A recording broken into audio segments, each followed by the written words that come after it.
The radiator wheezed its final breath, leaving the tiny apartment in silence. Rebecca Harrison sat hunched at the edge of her worn sofa, elbows on knees, staring through the cracked window as winter light cast long shadows across the faded floor. She once told herself her children would never know this kind of broken life, a life of unpaid bills and empty promises. But that was before the school district cuts, before her teaching position vanished, before David walked out for a younger woman, leaving her with his debts and broken dreams. Now at 42, Rebecca worked morning shifts at Pinecrest Diner and cleaned offices at night, coming home smelling of grease and disinfectant, forcing smiles for Jason, her sullen 14-year-old son, and Abigail, her 8-year-old daughter, who'd started keeping her shoes by the door. Just in case. They weren't living anymore. They were enduring. Are you listening from somewhere warm tonight? Leave a comment below and let us know where you're joining us from. It was nearly midnight when Rebecca sat alone in the dim kitchen, the glow of her laptop illuminating her tired face. Jason had finally stopped his restless pacing and fallen asleep. Abigail had been tucked in hours ago, clutching the tattered teddy bear that had become her constant companion since David left. The apartment was quiet except for the faint drip of the leaky faucet and the low hum of the refrigerator that worked only when it chose to. She didn't know what she was looking for as she scrolled through government listings of foreclosed properties. It had become her strange ritual, the way some people looked at vacation homes they'd never afford. For Rebecca, it was abandoned places, forgotten shells, dreams left behind. Then she saw it. Oakwood Manor, built 1898, stone Victorian, 4 bedrooms, wraparound porch, property of Jefferson County, listed for $130. She blinked. That had to be a typo. She clicked. No, $135, that's all. Location, Willowbrook Hollow, population 843. The single photo was grainy, clearly taken in winter, but the house stood out like a memory from another century. Gray stone walls wrapped in dormant ivy, a sloping roof, arched windows frosted with snow. Something in Rebecca's chest stirred. Not quite hope, not quite belief. She stayed up until dawn, reading every article she could find about Willowbrook Hollow and the old Sinclair estate. The house was notorious. The Sinclairs had been respected, wealthy. Thomas, a prominent environmental lawyer, Elizabeth, a respected doctor at the county hospital, and their daughter Catherine, about Abigail's age.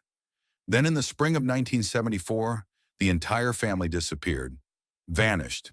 Their dinner still on the table, food half eaten, chairs pushed back as if someone had stood up in a rush and never returned.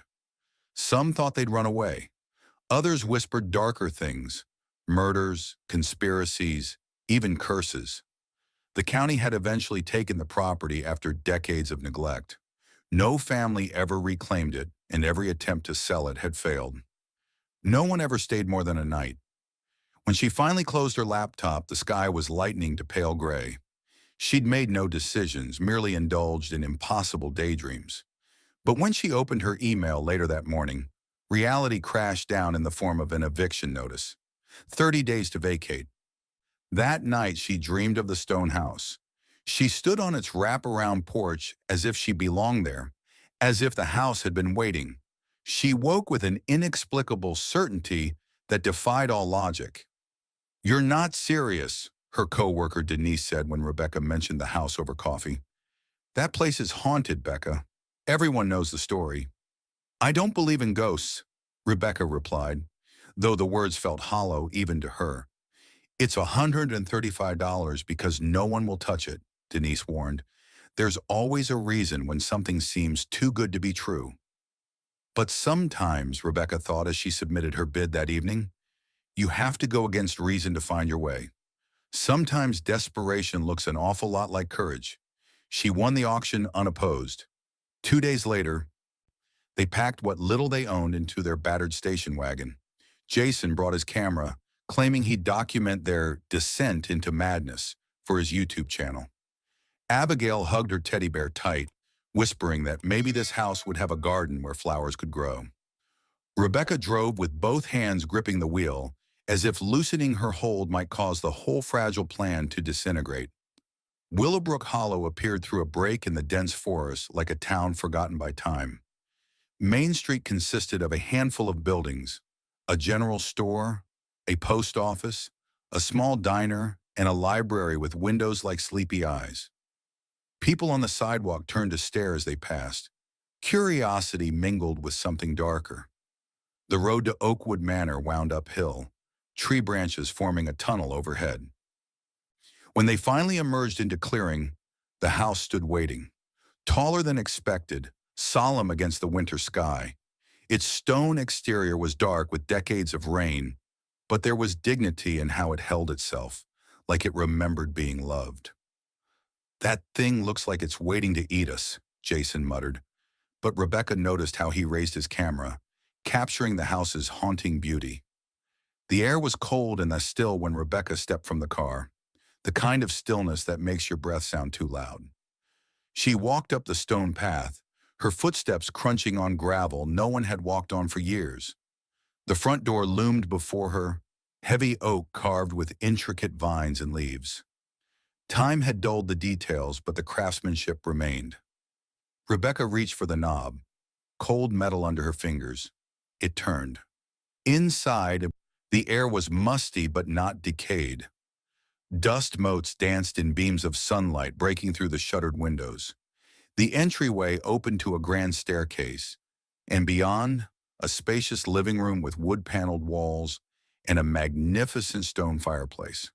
A dining table sat near the window, a stack of newspapers from 1974 still resting atop it. "It's like someone hit pause," Rebecca whispered.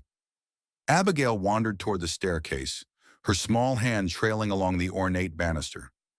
Halfway up, she stopped. "Mommy," she said softly, "someone left handprints." Rebecca climbed up slowly.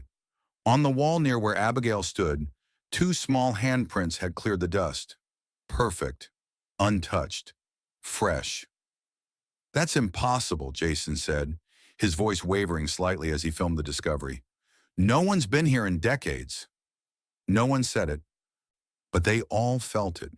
The house wasn't just old, it was waiting. That first night, they all slept in the living room, huddled near the fireplace after Jason figured out how to operate the ancient damper. Around midnight, Rebecca woke to the sound of soft creaking overhead, like footsteps crossing the floor above. She sat up, heart pounding. It could be mice, she told herself, or the old beam settling. But then came a softer sound, like whispers, like children's laughter. "You hear that?" she asked Jason, who was already awake, staring at the ceiling. He nodded, clutching his camera like a shield. In the morning, nothing looked different, but the feeling remained, like they were being watched. Not with malice, but with the sad curiosity of someone who never got to say goodbye. As Abigail explored the kitchen cabinets, she found an old wooden doll tucked behind chipped teacups. Its painted face was faded, but still sweet, wearing a red dress with the name Catherine etched into its back. "Can I keep her?" Abigail asked, cradling the doll like a precious thing. Rebecca hesitated, then nodded. "Just wash your hands after playing with it, okay? It's very old." That afternoon, while cleaning out a jammed desk drawer in the study, Rebecca found something wedged in the back, a thin piece of paper torn from a diary. The handwriting was elegant but hurried. March 16th, 1974. "Thomas says they've been watching the house. If they find what he's discovered, we'll never be safe. I've hidden the most damning evidence. If anything happens to us, the truth is in the walls. It must come out someday." The paper trembled in Rebecca's hands. Suddenly, the house felt colder. 3 days after moving in, Rebecca visited the Willowbrook Hollow Library. The small building smelled of old paper and furniture polish. The elderly librarian looked up when the door chimed, her eyes widening with recognition, though they'd never met. "You're the one who bought the Sinclair place," she said. Not a question. "I am," Rebecca replied, straightening her shoulders. I'm hoping to learn more about the family, about what happened to them. The librarian, Martha Reynolds, according to her name tag, studied Rebecca for a long moment. Some stories are better left buried, she finally said. Then more softly, but I never believed that about the Sinclairs. Follow me. If you're enjoying this story, hit subscribe to make sure you don't miss what happens next. Martha led Rebecca to a back room filled with filing cabinets and bound newspaper archives. I was court secretary back then, she explained, pulling out a thick folder. Thomas Sinclair was a good man, fought for people who couldn't fight for themselves. His wife Elizabeth was our only pediatrician. They were beloved here until Thomas started asking questions about Clearwater Chemical. Rebecca leaned forward. Clearwater Chemical? A processing plant just outside town. Promised jobs, prosperity. Martha's voice hardened. What they didn't promise was what they do to our water, our land. Children got sick. Animals died. Thomas started investigating, gathering evidence. Then one night in March 1974, the whole family vanished. Were they ever found? Rebecca asked, though she already knew the answer. Martha shook her head. The official story was that they fled because Thomas was about to be indicted for extortion, but those of us who knew him never believed it. She hesitated. You should talk to Gloria Winters. She was a reporter back then. Tried to continue Thomas's work until they shut her down too. Who shut her down? The same people who run everything in this town, Martha replied, glancing toward the window. Always have. Always will. As Rebecca was about to leave, a tall man in his early 40s entered the library, his sheriff's uniform pressed and neat. He looked startled to see Rebecca, then smiled. A warm smile that didn't quite mask his curiosity. You must be our new resident, he said, extending his hand. Michael Reynolds, sheriff. Rebecca Harrison, she replied, surprised by his friendly demeanor. I see you've met my mother, he added, nodding toward Martha. Your mother has been very helpful, Rebecca said carefully. She's been telling me about the Sinclairs. Something flickered in Michael's eyes. Concern, perhaps. That's a sad story, he said. Not exactly the welcome wagon you were hoping for, I imagine. I believe in facing history head-on, Rebecca replied. Michael studied her. Be careful what you dig up, Ms. Harrison. Some wounds in this town never healed properly. That night back at the house, Jason found an old reel-to-reel tape recorder in the attic, hidden in a trunk beneath yellowed blankets. Mom, you need to see this, he said, his usual teenage indifference replaced by genuine excitement. There's still a tape inside. They gathered in the living room as Jason figured out how to operate the ancient machine. When he pressed play, static whispered through the room. Then came a man's voice, tired but determined. This is Thomas Sinclair, March 17th, 1974. If someone finds this, we didn't run. We were forced into silence. Clearwater Chemical is poisoning Willowbrook Hollow. I have water samples, soil tests, medical records, all proving elevated cancer rates, birth defects, livestock deaths. They've bribed officials, threatened witnesses. Harold Blackwood, our mayor, sold the land knowing what they planned. Sheriff Moore is enforcing their silence. If something happens to us... A crash in the background, a woman's scream, then silence. Rebecca pressed the stop button with a shaking hand. No one spoke for a long time. Later that week, she located Gloria Winters, now 73, living in a small apartment above the town's only bookstore. The former reporter's eyes lit up when Rebecca mentioned the tape. I knew it, Gloria said, her voice vibrant despite her age. I always knew Thomas had evidence. They said he was making it all up, that he'd fled to avoid prosecution. But I believed in him. Who are they? Rebecca asked. Harold Blackwood, for one, Gloria replied. Still pulls the strings in this town, though he's 80 now. William Moore, the sheriff back then. And the Clearwater executives, of course, though most of them are dead now. She leaned forward. They killed that family, Miss Harrison. Killed them to protect their profits. And they got away with it. As she left Gloria's apartment, Rebecca noticed a young woman watching her from across the street, mid-30s, intense, with a camera hanging from her shoulder. When their eyes met, the woman didn't look away. Instead, she approached directly. "Rebecca Harrison?" she asked. "I'm Ellen Parker, journalist with the Chronicle. I've been following the Clearwater story for years. My father died from their chemicals." She handed Rebecca a business card. "If you find anything, call me. I've been trying to expose them for a decade." "How did you know who I am?" Rebecca asked, suspicious. Ellen smiled grimly. "Small town, big secrets. Word travels when someone buys the Sinclair house and starts asking questions. Be careful. They're watching you already." The warning proved true. That evening, when Rebecca turned down Main Street toward home, a sleek black car followed her, staying just far enough behind to avoid suspicion. The next morning, she found her mailbox open, letters clearly rifled through. She mentioned these concerns to Sheriff Reynolds when she ran into him at the general store. "People get curious about newcomers," he said, but his eyes held concern, especially those living in notorious houses. He hesitated, then lowered his voice. "My mother thinks highly of you. That's rare. If you ever feel unsafe, call me directly." He scribbled his personal number on a receipt. Not the station, directly.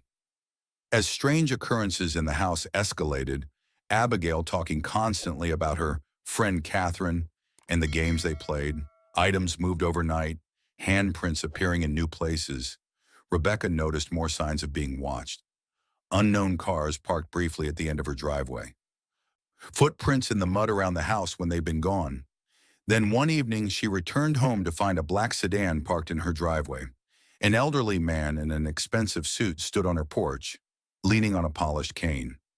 "Ms. Harrison," he said, voice smooth as aged whiskey. "Harold Blackwood. I believe we should talk." His offer was simple. $250,000 for the house, cash. No questions asked, immediate payment. "This place has brought nothing but misfortune," he said, eyes never quite meeting hers. "I'd hate to see history repeat itself." The threat hung in the air between them. "I'll consider it," Rebecca lied. That night, the phone rang at 2 a.m. "Leave it alone," a voice whispered. "Some secrets need to stay buried." The next morning, Rebecca found her car with slashed tires. A note on the windshield read, "Final warning." "We should go," Jason said, fear evident in his voice for the first time. "This isn't a joke anymore, Mom." Rebecca called Michael. He arrived within minutes, face grim as he examined the damage. "This crosses a line," he said. "I'll have a deputy patrol your area tonight." "Why are you helping me?" Rebecca asked. "Aren't you worried about crossing Blackwood?" Michael's eyes darkened. "My father died of kidney cancer when I was 10. Clearwater claimed no connection, but half our street got sick around the same time." He looked toward the house. "If there's evidence in there that can finally bring justice, I want to find it too." That afternoon, Abigail said something that changed everything. She was sitting in the window seat, holding the Catherine doll, whispering to it. "Abby," Rebecca asked gently, "what are you and Catherine talking about?" Abigail looked up, her eyes somehow older than her years. "She says the bad men put her family in the walls, but not the walls in the house, the walls in the basement." Rebecca felt a cold certainty settle over her. "Show me." In the basement, Abigail walked directly to a section of wall unlike the others. Newer cement, too smooth, too recent. "Here," she said simply. "Catherine says there's a door behind it." Rebecca and Jason worked through the night while Michael kept watch upstairs, his service weapon holstered but visible. The cement was thick but poorly mixed, crumbling under their tools. By dawn, they had exposed an old wooden door secured with 2 boards nailed in a rough X. Scratched into the wood in jagged letters, "Keep out." "Should we call the FBI?" Jason asked, filming everything. Michael shook his head. "Not yet. Blackwood has federal contacts. We need irrefutable evidence first." The hidden room was small, no bigger than a large closet. Inside, a table covered in dust, stacks of papers in manila folders, maps marked with red X's, Another tape recorder, medical records showing elevated cancer rates, and photographs, including one of Thomas Sinclair shaking hands with Sheriff Moore and Harold Blackwood. On the back, written in fading ink, "The ones who'll bury the truth." As Rebecca reached for the second tape recorder, a loud crash came from upstairs, the sound of the front door being kicked in. "Hide," Michael whispered, drawing his weapon as he moved toward the stairs. Heavy footsteps moved through the house above. Rebecca pushed Jason and Abigail behind an old storage shelf, grabbing the tape recorder and a handful of photos just as flashlight beams cut through the basement darkness. "Ms. Harrison," called a female voice. "Are you down here? It's Ellen Parker from the Chronicle." Michael lowered his gun as the journalist appeared at the bottom of the stairs, flanked by two men with camera equipment. "How did you get in?" he demanded. "Door was unlocked," Ellen said, unperturbed by the weapon. "I've been trying to reach you. A source told me Blackwood's hired men to raid your house tonight. Whatever you found, we need to document it now." She gestured to her cameraman. "This is our chance to expose everything."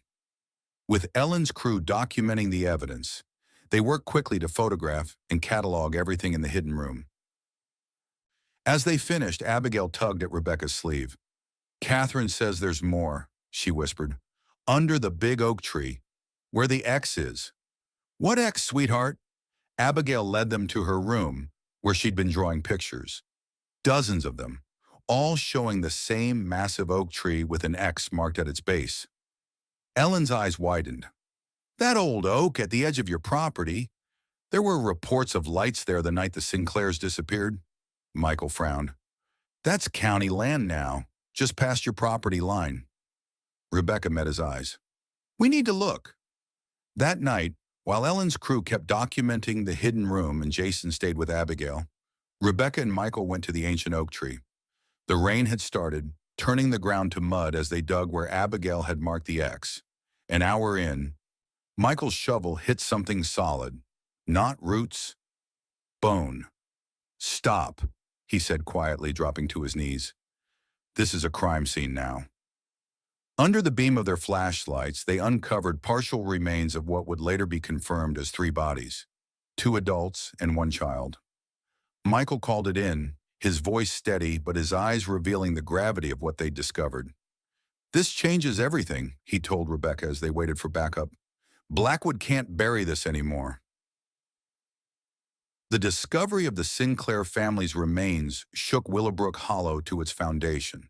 FBI agents swarmed the town. William Moore, now 78, was arrested at his retirement home in Florida. Under questioning, he confessed to following orders, Blackwood's orders, to silence the Sinclair family permanently. "Thomas was going public the next day," he admitted. "Blackwood said it would destroy everything they'd built. Said it was for the greater good." But Harold Blackwood denied everything, using his considerable influence to stall the investigation. Without direct evidence linking him to the murders, the case stalled. Then Jason made a discovery that changed everything. A small metal container hidden in the chimney above the fireplace. Inside was another tape, this one small and badly degraded. Ellen knew a specialist who might be able to recover the audio. 3 days later, they had it. Thomas Sinclair secretly recording a conversation with Harold Blackwood himself. "Harold, I have everything. The soil tests, the medical records, the bribes. I know you sold that land to Clearwater knowing exactly what they plan to do with it." "Be reasonable, Thomas," Blackwood's younger voice replied. "This is business. Progress has costs. Children are dying, Harold. Then move. Take your family and go. Because if this gets out, I'll lose everything. And I won't let that happen." Even as the evidence mounted, Blackwood's influence remained formidable. Rebecca's house was vandalized, windows shattered. Jason was followed home from school. Anonymous callers promised retribution. Through it all, Michael remained steadfast, staying nights in his patrol car outside their home, escorting Abigail to school, sharing meals with the family as the investigation continued. In quiet moments on the porch, he and Rebecca talked about loss, about justice, about finding hope in broken places. Something grew between them, tentative and unexpected. "Why this fight?" Rebecca asked him one evening. "Why risk everything?"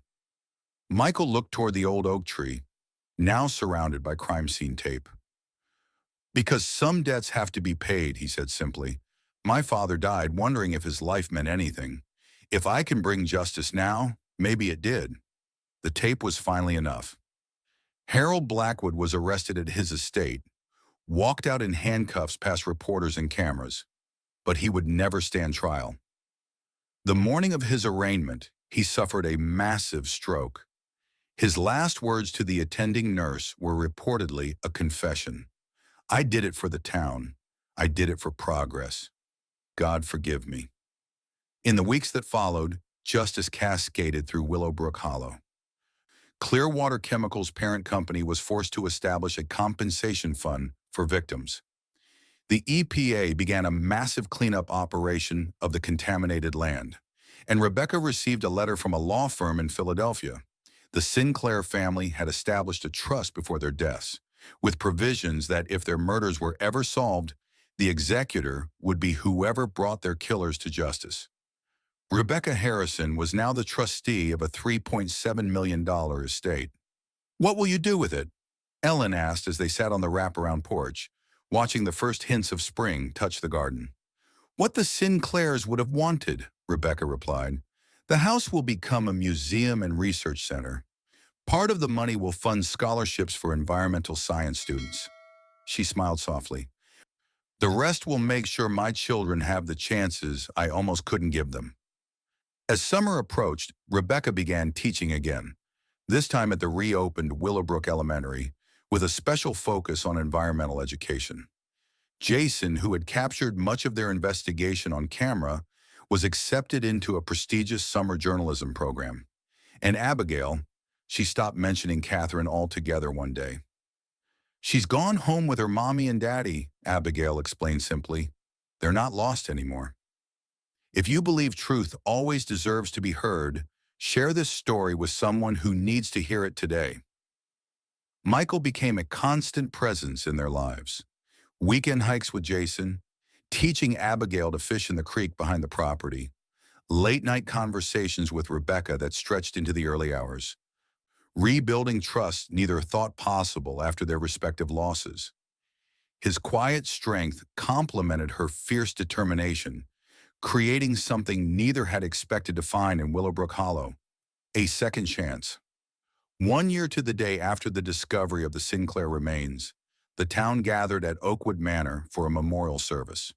The hidden room had been preserved as an exhibit, displaying the evidence that had finally brought justice. The garden bloomed with wildflowers. The once neglected house now stood proud again, its windows clean and welcoming.